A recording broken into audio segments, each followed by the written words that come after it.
Muchas felicidades a la comisión por el formato abierto y tolerante, y muchas felicidades a la magistrada, pues es el privilegio más alto que puede tener un abogado estar en la terna. Y bueno, una disculpa, pues son muchas preguntas, es que es mucho el interés, pero si para un examen de maestro de primaria en el sistema de educación pública son 10 horas de examen, pues 2 se me hace realmente poco. Hago preguntas muy concretas, agradecería respuestas concisas. Usted habla de una crisis en su participación. ¿Es necesaria o no una reforma del Poder Judicial? Usted habla de cómo debe ser el juzgador, el punto es cómo hacerlo. Se ha hablado de la corrupción, yo tampoco la conozco en específico en el Poder Judicial, pero los estudios del IMCO, Banco Mundial y muchos otros la describen a precisión. ¿Usted piensa, y es una afirmación que yo hago, que es útil, usted piensa si es útil aplicar un control de confianza a jueces y magistrados federales y a secretarios? Si no coincidiera con esta afirmación, ¿cómo la refutaría? Tema muy concreto. ¿Cuál es su filosofía? Tercera pregunta, ¿cuál es su filosofía o su visión del derecho sobre el derecho de convencionalidad en materia de derechos humanos, muy en particular en derecho de víctimas?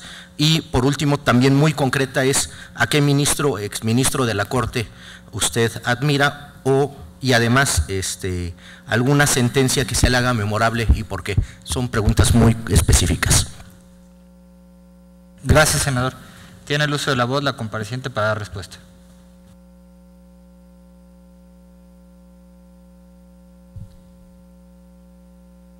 Voy a empezar con la que creo que es más sencilla, porque ninguna es sencilla. Al ministro de la Suprema Corte de Justicia de la Nación que más he admirado ha sido a Ignacio Vallarta. Y lo he admirado porque se opone al Poder Ejecutivo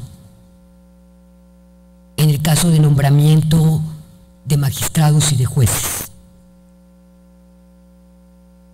Y lucha por la independencia y la autonomía del Poder Judicial, con independencia que ello le costara la renuncia a su cargo, que incluso le faltaba muy poco tiempo para concluir su encargo. Y más allá de sus cuestiones personales, fueron sus ideales, la independencia del Poder Judicial, quien lo lleva a la renuncia como ministro.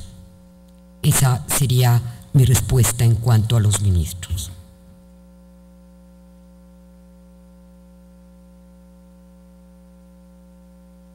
Sobre cuál es mi teoría, o cuál teoría sobre el control de convencionalidad. A lo mejor no me voy a acordar ya de los nombres de las teorías, pero bueno, el control de convencionalidad está vinculado de manera directa con una nueva forma de ver el derecho, donde se reconoce al hombre como al hombre, a la mujer, al género humano, se le reconoce como el eje central. Y como este eje central de todos los derechos humanos que son inalienables, es a partir de ahí que el Estado tiene que actuar. No únicamente desde el punto de vista judicial, sino desde todos los ámbitos. Mi visión del control de convencionalidad, como lo comenté hace un momento con la senadora con la senadora de la Peña, yo no tengo una visión de jerarquización de normas, porque cuando jerarquizamos normas, responde ya a una tendencia del positivismo. Y el positivismo, tanto del punto de vista del derecho en general y en particular en el derecho penal, no da mayor contenido sustancial a la norma. Por eso vuelvo a reiterar que el control de convencionalidad tiene que ver con la nueva era y el nuevo paradigma de lo que es el derecho, el Estado constitucional del derecho. Legitimar la norma a través de contenidos específicos, de estos contenidos específicos de los que nos dotan o están dotados en los tratados y pactos internacionales, y donde, reitero, el hombre es la humanidad, es algo que a lo mejor de tradición, donde la humanidad es el eje central.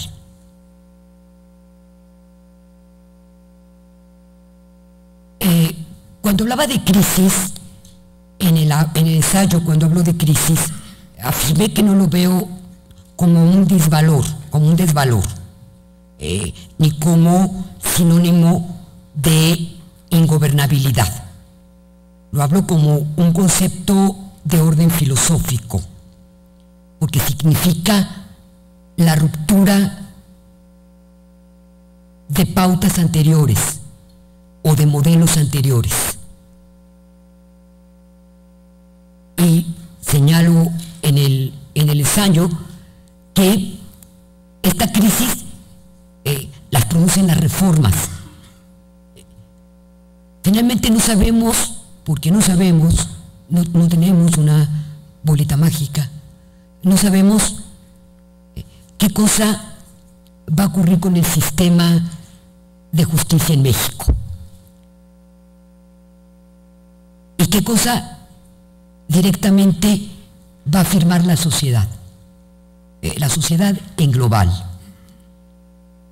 Sé que no siempre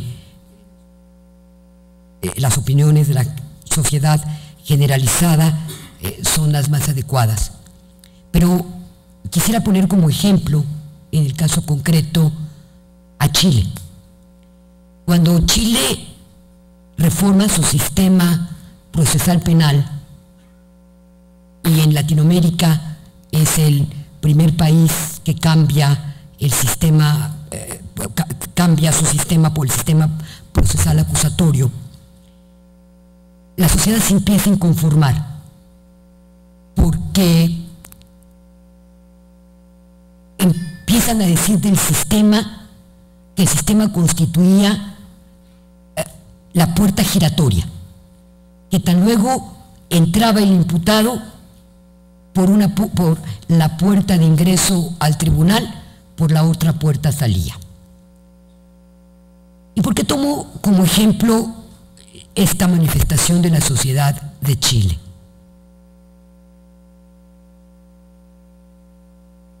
Lo tomo para un poco, a lo mejor, no, ya se me fue la senadora, pero bueno, para decir, dentro de los obstáculos y los mecanismos y las disidencias,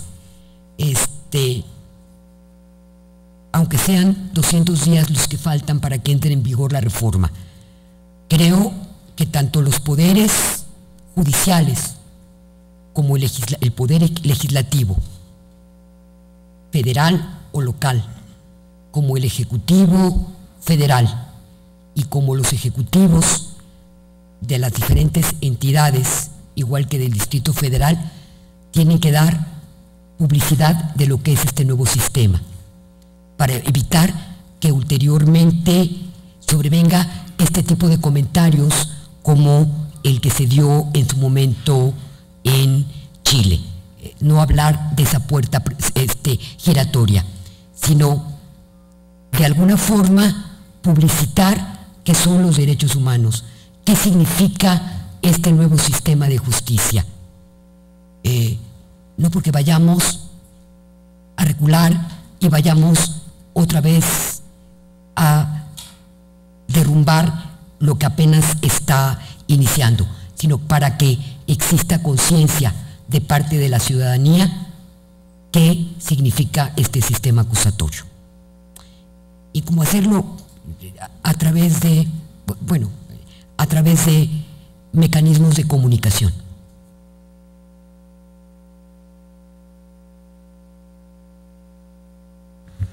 ¿Es cuánto? El senador, no sé si tiene algún comentario al respecto. Muchas gracias.